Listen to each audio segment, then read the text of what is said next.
So what's the difference between marketing and sales?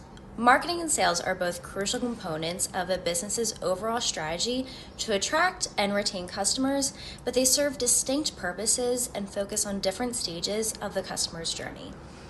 Marketing involves activities aimed at promoting and raising awareness of a product or service, encompassing strategies such as advertising, branding, marketing, research, public relations, and content creation.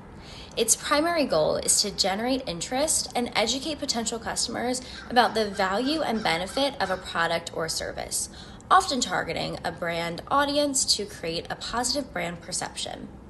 On the other hand, sales focuses on converting this awareness into actual sales by engaging directly with customers, providing detailed information about products or services, and guiding them through the purchasing process. Sales teams establish specific objectives within the sales process and concentrate on meeting sales targets and objectives. So, don't forget, marketing and sales are the heart of connecting with customers, driving growth, and making businesses thrive.